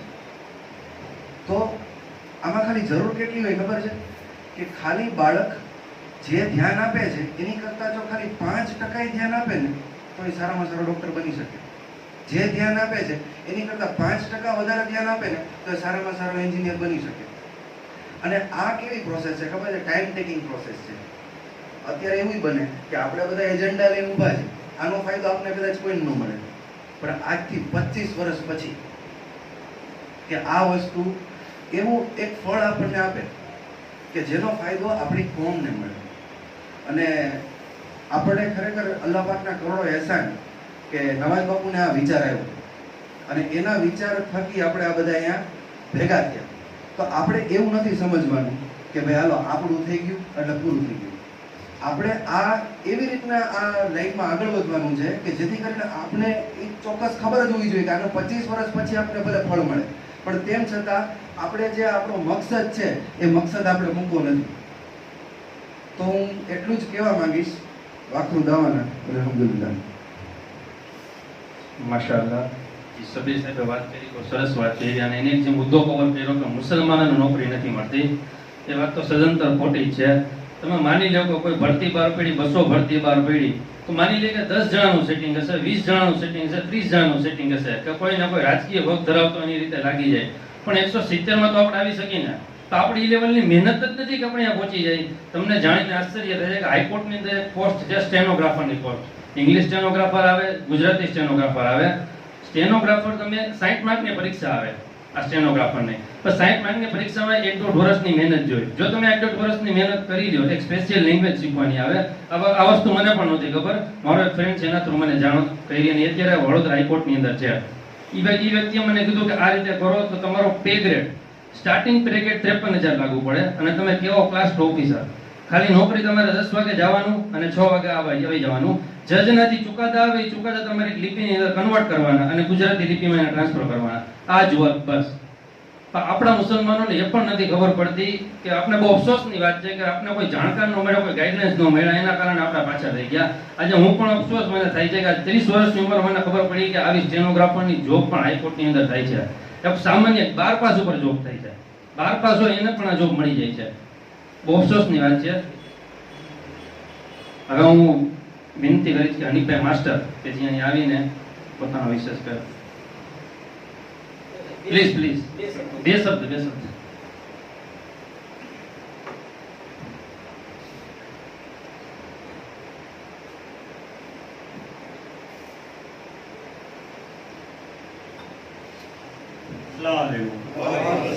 આપણે આજે બેનરી બધા ભેગા થયા છે, બહુ સારી વાત છે. મૌલાના સાહેબ જે કોશિશ કરે છે એ બહુ સારી વાત છે. અને સૌથી પહેલા તો એક બનો ને નેક બનો. એના પછી તમે જે આ જેટલા અહીંયા મુદ્દા લખેલા છે એમાં બધા મુદ્દા જરૂરી છે, પણ આ શિક્ષણ છે એ બહુ વધારે જરૂરી છે. કારણ કે આ યુગની અંદર હવે ડિજિટલ યુગ છે, બરોબર. તમે એક બનો નેક બનો, આ તાલીમે ઇલ્મ તો હાંસલ કરવાનું જ છે આપણે, કારણ કે આપણા ખૂનમાં છે, આપણા બ્લડમાં છે, અને આપણે એ સૌથી પહેલા એ લેવાનું. પણ એના પછીનો જે બીજો સ્ટેપ છે એ સૌથી અગત્યનો છે મારા હિસાબે. હું અત્યારે 22 વર્ષથી માસૂમ વિદ્યાલય આરટીઓ પાસે ક્લાર્ક તરીકે નોકરી કરું છું, સિનિયર ક્લાર્કમાં છું, ઘરે ટ્યુશન કરાવું છું, એટલે મને અનુભવ છે કે શું કરવું જોઈએ. આ આપણા અત્યારે આગળ વધવું હોય, આપણા સમાજને આગળ લઈ જવું હોય, આપણી પેઢીને આગળ લઈ જવું હોય, તો એના માટે થઈને આપણે આપણા નાના જે ભૂલકાઓ છે, જે બાળકો છે, જે પ્લે હાઉસની વાત બાપુએ કરી એ બહુ જ સરસ છે મારા ખ્યાલ પ્રમાણે. કારણ કે પ્લે હાઉસમાં જાશે ત્યાં ઇલ્મા હાસન પણ કરશે અને શિક્ષણ હાસન પણ કરશે. એટલે આ સારામાં સારી બાબત છે અને બહુ સારો વિચાર છે. હું સહેમત છું. ગમે ત્યારે બાપાને મારી જરૂર હશે તો હું હાજર રહીશ. સલામ આલેકુમ. સુભાનઅલ્લાહ. જે રીતે હનીફભાઈ કીધેલું કે પોતે પણ એક સરકારી નોકરિયાત છે અને હવે હું એક્સિસ બેંકના ડેપ્યુટી મેનેજર કે જેનામાંથી આપણા છોકરાઓ કે જે અત્યારે ભણે છે, ગ્રેજ્યુએશન લેવલ સુધી પહોંચી ગયા છે કે ભાઈ કઈ રીતે બેંકની જોબ કરવી, કઈ રીતે બેંકની જોબ મેળવવી. સરકારી ભરતી તો બહાર પડે જ છે, પણ પ્રાઇવેટની અંદર કઈ રીતે જવું અને કઈ રીતે ડેપ્યુટી મેનેજરની પોસ્ટ ઉપર પહોંચવું એ અસલમ સાહેબ સર્વદી કે હું ખાસ કહીશ કે અહીંયા આવી અને પોતે પોતાનો સંઘર્ષ વિશે કહે અને પોતે શબ્દ કહે. બિસ્મિલ્લાહિર્રહમાનિર્રહીમ. તમે બધા તો ખાસ મને ઓળખો છો. સૌથી પહેલા વાત કરીએ તો સંઘર્ષની. આ આપણે અહીંયા બધા સાથે મળ્યા છીએ તો એ આપણી ઓલાદને કામ આવે એના માટે આપણે મળ્યા છીએ, બરોબર. તો સૌથી સંઘર્ષ કરીને આગળ પૂછે, આગળ મળે એનું એક્ઝામ્પલ સૌથી બેસ્ટ વ્યક્તિ હોય તો આપણા મૌલાના સાહેબ છે કે નથી. એના ફાધર એક્સપાયર થઈ ગયા 20 વર્ષ થયા. સેમ પરિસ્થિતિ એવી મારી નથી કે મારા ફાધર એક્સપાયર થઈ ગયા અને 20 વર્ષ થઈ ગયા. પણ આપણી ઓલાદમાં એટલો કોન્ફિડન્સ હોવો જોઈએ કે એ આગળ વધે. સપોર્ટ કરવા માટે બધા રેડી હશે, પણ એટલો કોન્ફિડન્સ હોવો જોઈએ આપણા છોકરાઓને કે એ 10 પાસ 12 પાસ કરી અને કારખાને ચડાવવાની વસ્તુ નથી. એ આગળ ભળી અને ગવર્મેન્ટ, પ્રાઇવેટ બધી જગ્યાએ એવી ઓપોર્ચ્યુનિટી છે કે જ્યાં સારું એવું મુકામ મળી શકે, બરાબર. તો આપણને મૌલાના સાહેબ છે, આપણે બધા છીએ, તો આપણે દિલથી એવી દુઆ કરીએ છીએ કે આ સપોર્ટ ઉમ્માને ઓલવેઝ આપણો સપોર્ટ મળે એવી આપણી દુઆ છે. અને આ એક અલ્લાહ અને એના ગૌસુલ પાકના સત્યથી એવો મુકામ મળે કે આગળની પેઢીઓ આ વસ્તુ બધી યાદ રાખે. પ્રકાશ પૂરો પાડે.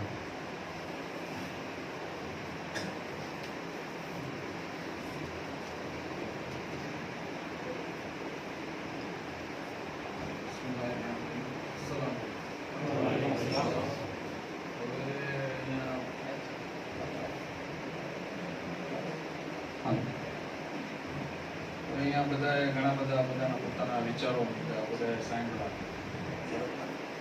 અને બધા જોવું બધા યંગ જનરેશન વધારે છે. હું એક પ્રાઇવેટ કંપનીની અંદર ક્વોલિટી ફિલ્ડમાં સારી પોસ્ટ કરી છું અને આ જે બધા પોઈન્ટ અહીંયા લખ્યા છે અને જે અત્યારે એની અનુસંધાનમાં તમે ચેક કરશો ને કે આપણે ક્યાં છીએ અત્યારે, તો એના વચ્ચે તમે વાત કરશો ને તો જમીન આસમાનનો ફરક છે. આ કામ કોઈ જિહાદથી કમ નથી એવું કહેશું. આ કોઈ સામાન્ય કામ નથી. આ કામ પર આ કામ પર જે કામ કરશે એનો જે રિઝલ્ટ જે તમને મળશે ને એ બિયોન્ડ લિમિટ તમે એને વિચારી નથી શકતા. આ એવું ઇમ્પોર્ટન્ટ કામ છે અને આ કામ પર ખરેખર બહુ વહેલા વિચારવાનું હતું, પણ અત્યારે નવાજભાઈને અલ્લાહ ઉમરો બરકત આપે, એમના મિશનના કામને બી આપે કે આ શિક્ષણ તાલીમી બધી મેન વસ્તુ શિક્ષણ ઉપર ફોકસ કરશી. શિક્ષણમાં ફક્ત એટલું જ કહીશું તમને કે કોઈ સમાજને, કોઈ સોસાયટીને, કોઈ કલ્ચરને જો ડેમેજ કરવું હોય ને, ભાંગી ભૂકો કરી નાખવો ને, બીજું કંઈ ન કરવું ને શિક્ષણ જાગી કરવું. જ્યારે કોઈ સોસાયટી આજે આપણે શું કામ પાછળ છે, શું કામ કોઈ ભાવ નથી પૂછતા, શું કામ દરેક તમને તમને જોવામાં આવે, કારણ શું કામ આજે આપણી પોઝિશન એવી છે કે આપણે આપણા છોકરાને સ્કૂલમાં એડમિશન ફોર્મ ભરવું હોય તો આપણે કોઈને પૂછવું પડે ભાઈ ભરતે ને. ક્રિમિનલનું સર્ટિફિકેટ કાઢવા આપણે કોઈ દલાલને રોકવો પડે તું ફોર્મ ભરતે ને તને 200 રૂપિયા આપીશ. આજની આપણી હાલત એવી છે, બરાબર છે. દુનિયા તો છલાંગો ફલાંગો મારતી ક્યાં ની ક્યાં ઉડે છે. તો શિક્ષણ ઉપર ખાસ કામ કરવાની જરૂર છે, બરાબર. અને ખરેખર શિક્ષણ જેમ કીધું એમ શિક્ષણ કે આપણા માટે નવો વિષય નથી. આપણા જે અહીંથી જે જૂના મતલબ જે બધા ઇસ્લામની અંદર મોટા માણસો થઈ ગયા એ બધા માણસોએ શિક્ષણ ઉપર ફોકસ કર્યું હતું. આપણે આજે આ વસ્તુની નજરઅંદાજ કરી. આપણે મઝહબને, નિયાઝ, નમાઝ, પછી મિલાદ, બરાબર છે, ફંક્શન, જુલુસ આટલા પૂરતો ખાલી આપણે લિમિટેડ કરી. આ સાચી વસ્તુ તમને કહું, બરાબર. રિયલ વસ્તુ શું છે એની તરફથી તમે તમારું ધ્યાન ભટકી ગયા. સાચી વસ્તુ એ છે કે તમારું એજ્યુકેશન ઉપર, બરાબર, નબી કરીમના જે કિરદાર હતા, એમના અખલાક હતા, આ બધી વસ્તુ પર ફોકસ કરવાની જરૂર છે. આપણે તો જીવી લીધું, સ્ટ્રગલ કરી લીધા. તમને લોકો બધા અલગ અલગ ફિલ્ડમાં હશે, બધાને ખબર હશે કે ક્યાં ક્યાં જાય છે. આપણે આપણી કોમ્યુનિટી હિસાબે કેવા પ્રોબ્લેમ આપણે ફેસ કરવા પડે. લાયક હોવા છતાં માણસ સારે નાલાયક જેવું પ્રદર્શન કરવામાં આવે. કામયાબ હોવા છતાં બીજાનો માણસ ઘણીવાર નીચો પડતો હોય. આનું કારણ શું? કારણ કે આપણી પાસે કોઈ સોલિડ પ્લેટફોર્મ નથી, બરાબર, અને પ્લેટફોર્મના અભાવથી તમારી પાસે કોઈ લિંક કે તમારી પાસે સપોર્ટ નથી. આ સપોર્ટમાં જે વિચાર છે, જે કન્સેપ્ટ છે, બહુ સારો, બરાબર, બહુ જે મારા ભાઈ આના પેલા સાહેબે સમજાવ્યું કે આ કોઈ તાત્કાલિક રિઝલ્ટ આનું નહીં આવે, બરાબર, પણ તમે જ્યારે આ વસ્તુ પર તમે ફોલો કરીને જ્યારે કામ ચાલુ કરશો તો અમુક સમય પછી આનું રિઝલ્ટ મળશે, અને એ રિઝલ્ટ તમારી આપણા સમાજનું આખું જેને કહેવાય ને માળખું ચેન્જ કરવાની કેપેબિલિટી આની અંદર છે. તો બસ ઇન્શાલ્લાહ અમે આ આખા મિશનની અંદર આપણે જોડાશું હોય ત્યારે, અને ઇન્શાલ્લાહ આપણને અલ્લાહ કામયાબી આપે એવી દુઆ કરશું ઇન્શાલ્લાહ, બરાબર. અને આ આખા મિશનમાં જે કંઈ પણ મારાથી જે કંઈ સાથ સહકાર જોતો હશે એના માટે હંમેશા હું સાથ સહકાર આપણે કરીશું ઇન્શાલ્લાહ, બરાબર. સુભાનઅલ્લાહ, સુભાનઅલ્લાહ. હવે હું નવાઝભાઈને કહીશ કે તેને અહીંયા આવી પોતાની જે વાત રજૂ કરવાની છે.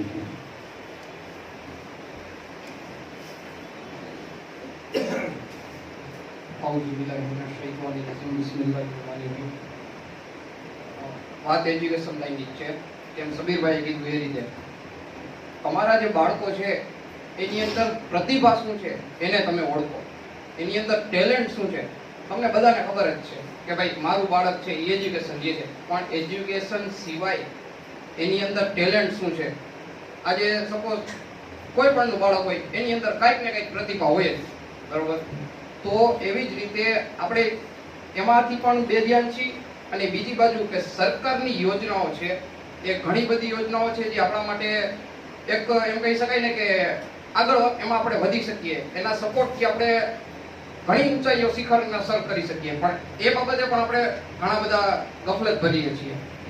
હવે આવી જ એક યોજના છે સરકારની શિષ્યવૃત્તિની યોજના, કે જે એમ કહી શકાય કે રાષ્ટ્રીય પ્રતિભા શોધ શિષ્યવૃત્તિ યોજના, જે એજ્યુકેશનમાં હશે એમને ખ્યાલ જ હશે.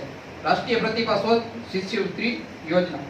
આની અંદર 10મા ધોરણનું જે બાળક છે એ ફોર્મ ભરી શકે. હવે એના બેનિફિટ શું હું તમને કહું કે 11મા ધોરણ અને 12મા ધોરણમાં એને વાર્ષિક 15,000 રૂપિયા મળે છે. કેટલાને ખબર છે? હાથ ઊંચો કરો.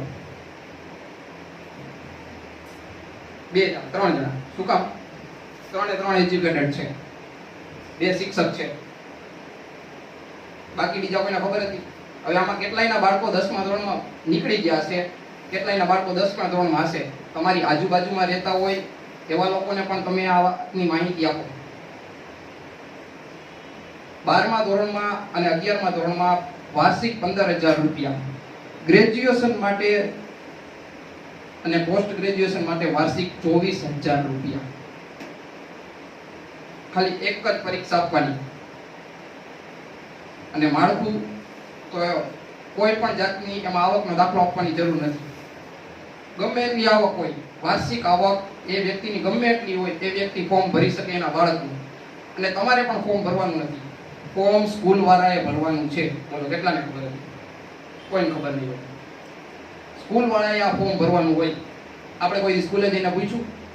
કોઈ નહીં પૂછ્યું. અને એવી જ રીતે અત્યારે પણ એક યોજના ચાલુ છે કે જે છે પ્રાથમિક માધ્યમિક શિક્ષણ શિષ્યવૃત્તિ યોજના 2021. એની ફોર્મ ભરવાની છેલ્લી તારીખ છે 27/1 અને ડીઈઓ કચેરીએ એની ફોર્મ મોકલવાની તારીખ છે સ્કૂલ વાળાઓએ 31/1. અત્યારે ચાલુ જ છે. કોણ ભરી શકે? 6ઠ્ઠા ધોરણમાં અને 9મા ધોરણમાં જે છોકરો ભણતો હોય ને એ ફોર્મ ભરી શકે. હવે એનો બેનિફિટ શું છે? એને 8મા ધોરણમાં એના 50% હોવા જોઈએ, 5મા ધોરણમાં એના 50% હોવા જોઈએ, બરોબર. એટલી આની લાયકાત છે. અને એના બેનિફિટ પણ આ જ રીતના છે કે એની અંદર પણ શિષ્યવૃત્તિ મળવા પાત્ર છે એના બાળકને, બરોબર. કેટલી છે આમાં મેં આમાં રકમ નથી લખેલી, પણ અંદાજિત સમથિંગ 5,000 10,000 જેટલી શિષ્યવૃત્તિ. એટલે આનો બેનિફિટ તમારા બાળકને મળશે. તમારે તમારા બાળકના હાયર એજ્યુકેશન માટે તમે એ પૈસાનો ઉપયોગ કરી શકશો. એટલે જે તમારી આજુબાજુમાં રહેતા હોય એ છોકરાઓના અત્યારે ફોર્મ ભરવાના ચાલુ છે. તમારે ફોર્મ ભરવાના નથી, તમારે કોઈ પણ જાતની મહેનત કરવાની નથી. તમારે જઈને ફક્ત છોકરાની સ્કૂલે જઈને તમારે એને જાણ કરવાની છે કે સાહેબ આવી અમને માહિતી છે, તો તમે શું ફોર્મ ભરી આપશો? અને એ ના ન પાડી શકે, કારણ કે સરકારનો પરિપત્ર છે. ખાસ સરકારની યોજનાઓ છે, છાપાની અંદર પણ ઘણી યોજનાઓ આવે છે. તમે છાપા વાંચતા હોય, આપણે છાપામાં શું વાંચીએ? ક્રાઇમ સીન વાંચીએ, સ્પોર્ટ્સ વાંચીએ, દેશ વિદેશ વાંચીએ, બસ બીજું આપણે કાંઈ વાંચતા નથી. મોસ્ટ ઓફ આપણે આ જ વાંચીએ છીએ. આનાથી વિશેષ એની અંદર શું માહિતી હોય છે, કઈ જગ્યાએ સેવા સેતુના કાર્યક્રમ હોય છે, અથવા તો એ કાર્યક્રમોની અંદર શું થાય છે, કઈ જગ્યાએ સરકારના સેમિનાર હોય છે, એ સેમિનારની અંદર શું હોય છે, કઈ જગ્યાએ સરકારી પ્રોગ્રામ હોય છે, એ પ્રોગ્રામની અંદર શું હોય છે, એની વિશે આપણા સમાજને કોઈને કાંઈ ખબર હોતી નથી. અને પછી આપણો સમાજ બધી જગ્યાએ તાત્કાલિક જ્યારે જરૂર પડે ત્યારે જાય અને બધા ધક્કા ખાય અને બસ પૈસાનું પાણી. ત્યાં જે બે એજન્ટો બેઠા હોય, 2000 5000 નાનકડી અમથી વાતમાં સેજ અમથી આપણને ખ્યાલ ના હોય, આપણી ગફલત ભરી વસ્તુ અને સીધા નામ સુધારવા માટે ગેઝેટ 5000 નો ધુંબો. ચોખ્ખું હું ગુજરાતી લેંગ્વેજમાં બોલું છું જેથી કરીને તમને બધાને ચોખ્ખી રીતે સમજાઈ શકે. બીજી વસ્તુ શું, ઘણી એવી સરકારી યોજનાઓ છે જે સ્ત્રીઓને મળવા પાત્ર છે, એના વિશે પણ આપણને ખબર નથી હોતી. વહાલી દીકરી યોજનાનું ફોર્મ, વાર્ષિક 2 લાખ રૂપિયાની આવક જે હોય એનાથી ઓછી હોય કે એટલી હોય એ લોકો ફોર્મ ભરી શકે. આપણામાં કોને વાર્ષિક 2 લાખ રૂપિયા આવક થતી હશે? જેના ઘરે એક દીકરી હોય 2019 પછી એ લોકો ફોર્મ ભરી શકે. જેના ઘરે બીજી દીકરી આવે તો પણ એ ફોર્મ ભરી શકે. હવે દાખલા તરીકે પહેલી વાર દીકરીનો જન્મ થયો, તમે ફોર્મ ભર્યું. હવે બીજી વાર જોડિયા દીકરીનો જન્મ થયો તો તમે 3 દીકરીના ફોર્મ ભરી શકો છો. એનો બેનિફિટ શું, એનો ફાયદો શું? પહેલા ધોરણમાં આવે એટલે એને કંઈક 4-5 હજારની રકમ મળે, પછી 5મા કે 6ઠા ધોરણમાં આવે ત્યારે એને કંઈક એટલી રકમ મળે, 8મા 9મા ધોરણમાં આવે ત્યારે એટલી રકમ મળે, અને જ્યારે ગ્રેજ્યુએશન પૂરું કરે કે ગ્રેજ્યુએશન લગીને 21 વર્ષ થાય તો એ છોકરીને કંઈક 1,04,000 કે સમથિંગ 1 લાખ જેવી એને એના ભણવા માટેની સરકારની યોજના છે. બીજી સુકન્યા સમૃદ્ધિ યોજના, જેના ઘરે એક દીકરી હોય અથવા તો આ જ રીતના જેના ઘરે દીકરીનો જન્મ થાય એ લોકો સુકન્યા સમૃદ્ધિ યોજનામાં ખાતું ખોલાવી શકે. સૌથી વધારે ઇન્ટરેસ્ટ એમાં છે, 7.6% વ્યાજ જેને આપણે કહીએ. સરકારની તમામ યોજના તમે ફિક્સમાં મૂકી લો તોય તમને આટલું વ્યાજ નહીં મળે, તમે ડબલમાં મૂકો તોય તમને આટલું વ્યાજ નહીં મળે. 7.6%. ફક્ત ને ફક્ત છોકરીના હાથમાં જ પૈસા આવશે, બીજા કોઈના હાથમાં પૈસા નહીં આવે. સરકારની એવી યોજના છે. તમારી બાળકીનો જ્યારે લગ્નની ઉંમર થાય, તમારે 18 વર્ષે બાળકીના લગ્ન કરવા છે, તમે એમાંથી 50% રકમ ઉપાડી શકો. એમાં વચ્ચે રકમ ઉપાડવાની પણ સુવિધા છે. આવી તો અઢળક અનેક યોજનાઓ છે, પણ એના વિશે આપણે ગફલત કરી. અને આ યોજનાનો ફાયદો કોણ ઉઠાવી જાય છે? કે જેને જાણકારી છે એ બીજા લોકો ફાયદો ઉઠાવી જાય છે. હું શાનમાં વાત કરીશ, તમે સમજી જજો.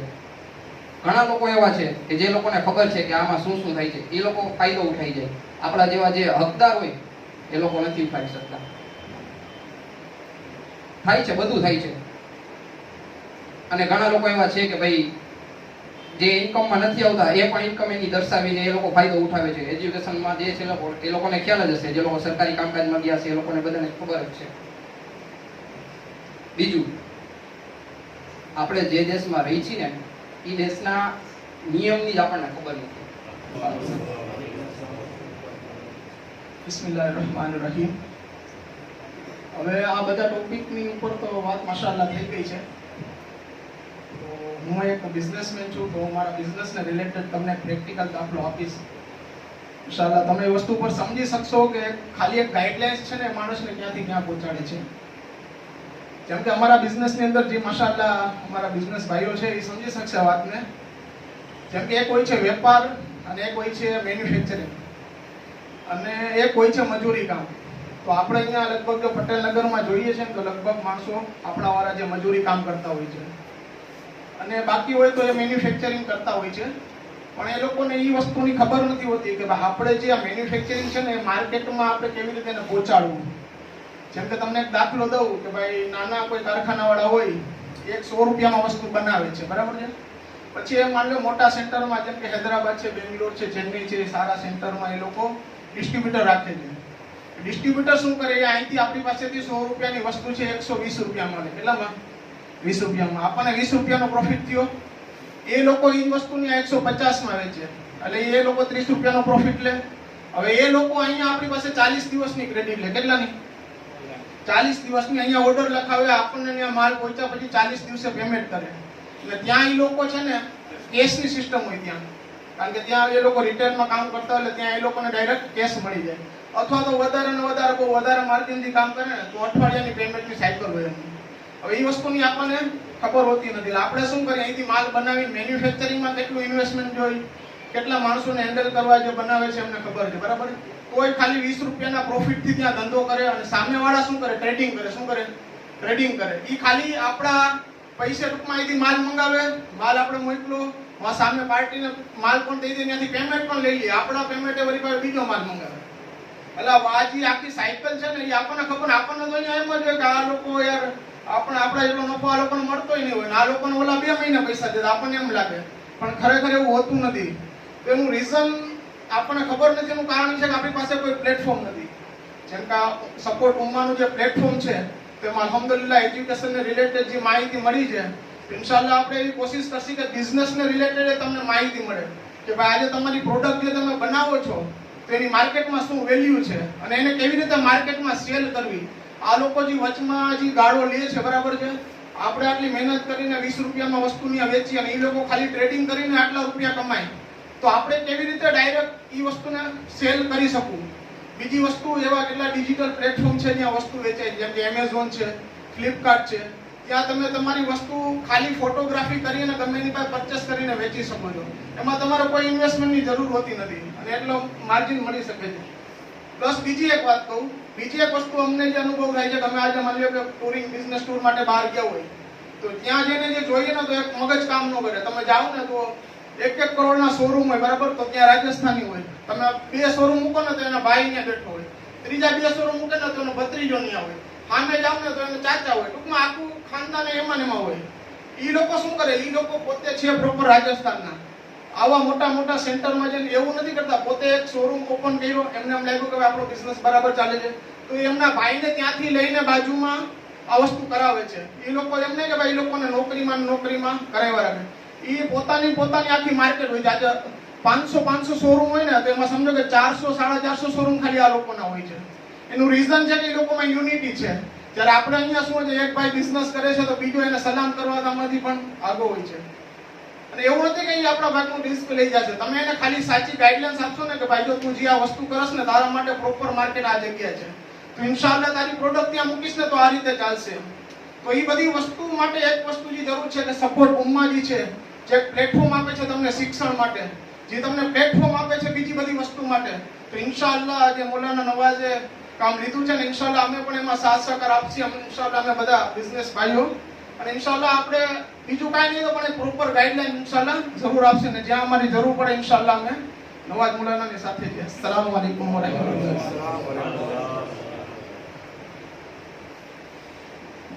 અસ્સલામુ અલૈકુમ વરહમતુલ્લાહિ વબરકાતુહુ.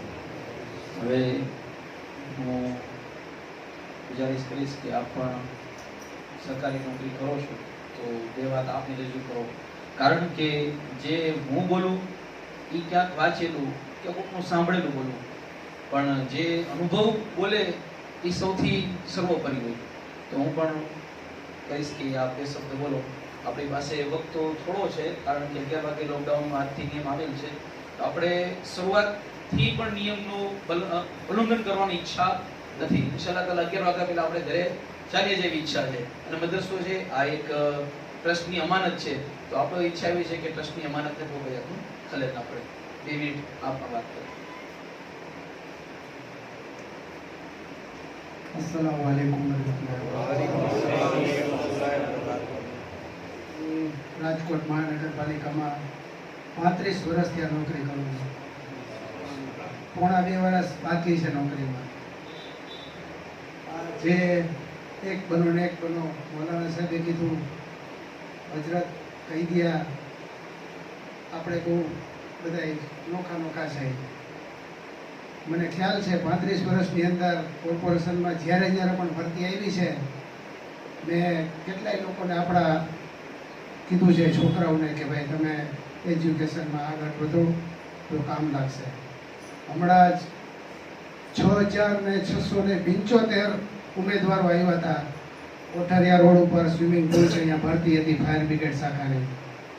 એની અંદર મેં જોયું આપણી કોમના 6,675 માંથી ખાલી 150 જણા માંડ હતા, છોકરાઓ, ખાલી 150 છોકરાઓ જેને તરતા પૂરું નહોતું આવડતું, રસ્સા ચડવાના હોય, રનિંગ કરવાની હોય. 7 ધોરણ પાસ માંગ્યા હતા ખાલી છોકરાઓ, 7 ધોરણ પાસ. પણ આપણા છોકરાઓ કોઈ એમાંય રસ નહોતો લીધો કોઈએ પૂરતો. ભરતી થઈ આવ્યા છે 24 માંથી 3 છોકરા આવ્યા છે આપણા મોમીનભાઈઓ. અત્યારે વેલનાથપારામાં જે નવું ફાયર સ્ટેશન છે ત્યાં ટ્રેનિંગ લઈ રહ્યા છે. અને હવે કોર્પોરેશને પટ્ટાવાળાની જગ્યામાં પણ 12 ધોરણ પાસ કરી નાખ્યું છે.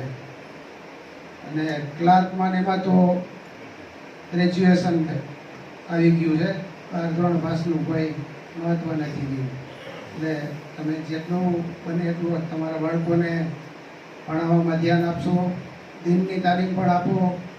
મારી જરૂર પડશે, આપણા 2 વર્ષ હજી હું નોકરીમાં છું. જ્યાં જ્યાં ભરતી આવશે કોર્પોરેશનમાં હું મોલાના સાહેબને પણ કહીશ, અને બીજા જે કોઈ છોકરાઓ હશે ટેલેન્ટ એને પણ કહીશ.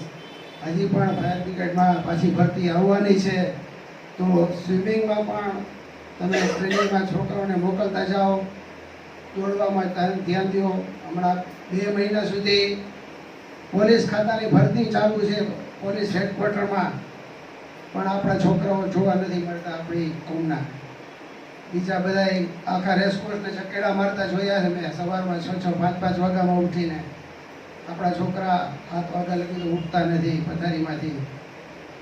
કમસે કમ સવારે ઉઠીને ફજરની અજાન સુનીને ફજરની નમાજ પડીને દુઆ માગીને તોય પણ આગળ આપણું કામ થવા માંડે.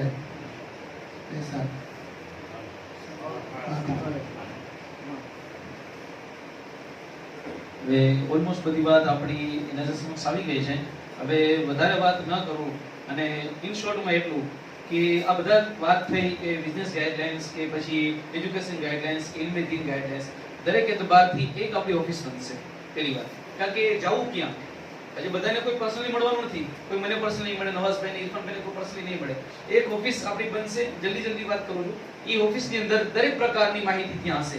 કોઈને શિક્ષણ બાબતમાં, સ્કૂલ બાબતમાં કે મદ્રસા બાબતમાં કોઈ પણ જરૂરત હોય ત્યાં જઈને પોતે માહિતી, કોઈને દેવી હોય તો પણ માહિતી દેવા જશે, અને કોઈને માહિતી જોતી હોય તો પણ માહિતી ત્યાં લેવા જશે. એક સેન્ટર બનશે, એક મરકઝ બનશે. કારણ કે એક મરકઝ બનશે ત્યાંથી બધાની વાત પહોંચી શકશે અને ત્યાંથી બધાને માહિતી પણ મળી શકશે. ઇન્શાઅલ્લાહ તાલા હવે કામ કરશે, હવે મીટિંગ કરશે, વાતો કરશે. હવે વાત અહીંથી ઇન્શાઅલ્લાહ તાલા પૂરી છે. હવે લગભગ મીટિંગ બોલાવવામાં નહીં આવે. જે આવી ગયા તે આવી ગયા. હવે મેં કોશિશ કરશી પર્સનલી મળી અને વાતો કરીએ, પણ મીટિંગ ઇન્શાઅલ્લાહ તાલા હવે નહીં બોલાવી, કારણ કે મેં સમજી શકીએ છીએ કોઈ પાસે એટલો સમય હોતો નથી. પણ હવે એટલું ખરું કે આપણા નંબર અમારી પાસે છે. બ્રોડકાસ્ટિંગ થી અથવા ગ્રુપ બનાવીને આપણે મેસેજીસ અમે જે પહોંચાડશી, બસ તે મેસેજીસ ઉપર ફોલો કરજો અને ઇન્શાઅલ્લાહ તાલા આ ગ્રુપને આગળ વધારવાની તન મન ધનથી મહેનત કરીએ. અલ્લાહ તબારક વ તઆલાની બારગાહમાં દુઆ છે કે તેના મહેબૂબ સલ્લલ્લાહુ અલૈહિ વસલ્લમના સદકે, ગરીબ નવાઝ ગોસે પાકના સદકે અને આપણા સૌના પીરો મુર્શિદના સદકે અલ્લાહ તબારક વ તઆલા ગ્રુપને दिन 11वीं रात 12वीं तरक्की अता फरमावे. आसिफोना हसद थी, जालिमोना जुल्म थी हमने बचावे, अपने तमाम ने बचावे. अल्लाह तबारक व तआला दीन અને સુનિયતનું કામ કરી અને એના ઉપર કાયમ રહી ઈમાનની સાથે અલ્લાહ આપને મોત અતા ફરમાવે. આમીન આમીન આમીન. બે મિસરા સલાતો સલામના પછી આપણે ફારિગ થઈએ. आपका तशरीफ लाना वक्त भी